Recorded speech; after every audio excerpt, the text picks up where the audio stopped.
അർദ്ധവർഷ school അവധിക്കാലമായതോടെ മക്കയിലെ വിശുദ്ധ പള്ളിയിലേക്കുള്ള തീർത്ഥാടകരുടെ ഒഴുക്ക് വർദ്ധിച്ചു.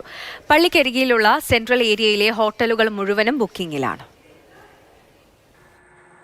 മക്കയിലെ ഹറം പള്ളിയിൽ ഉംറ കർമ്മം അടക്കമുള്ളവയ്ക്കായി ആരാധകർ കൂടുതലായി എത്തിയതോടെയാണ് തിരക്ക് വർദ്ധിച്ചത്. അർദ്ധ സ്കൂൾ അവധി ആരംഭിച്ചതോടെ സൗദി അറേബ്യയുടെ വിവിധ ഭാഗങ്ങളിൽ നിന്ന് ഒഴുകിയെത്തുന്ന മുസ്ലിങ്ങളുടെ എണ്ണം കുതിച്ചുയരുകയാണ്. ഇസ്ലാമിന്റെ ഏറ്റവും വിശുദ്ധമായ പള്ളിയിലെത്തി ആരാധനയും മറ്റ് കർമ്മങ്ങളും നിർവഹിക്കുവാനായി സാധാരണയായി സൗദികളും വിവിധ രാജ്യക്കാരായ പ്രവാസികളും ഈ ഇടവേള ഉപയോഗിക്കാറുണ്ട്. പള്ളിക്കകത്തും അതിന്റെ മുറ്റത്തും ആരാധനയ്ക്കെത്തുന്ന വിശ്വാസികളുടെയും തീർത്ഥാടകരുടെയും എണ്ണം വർദ്ധിക്കുവാൻ നിലവിലെ അവധിക്കാലം കാരണമായിട്ടുണ്ട്. മക്കയിലെ പള്ളിക്കരികെയുള്ള സെൻട്രൽ ഏരിയയിലെ ഹോട്ടലുകൾ മുഴുവൻ ബുക്കിംഗിലാണ്. അടുത്തിടെയായി മക്കയിലെ ഹറമിലെത്തുന്നവർക്ക് സൗജന്യമായി ലഗേജ് സൂക്ഷിക്കുവാനുള്ള സൗകര്യം അധികൃതർ ഒരുക്കിയത് ആശ്വാസകരമാവുന്നുണ്ട്. തീർത്ഥാടകർക്ക് തടസ്സമില്ലാത്ത സേവനങ്ങൾ നൽകുവാനും ആചാരങ്ങൾ സുഗമമായി നിർവഹിക്കുവാനുമായി വലിയ ശ്രമങ്ങളാണ് അധികൃതർ നടത്തുന്നത്. മറ്റുള്ളവർക്ക് കൂടി ആരാധന നിർവഹിക്കുവാൻ സൗകര്യമൊരുക്കും വിധം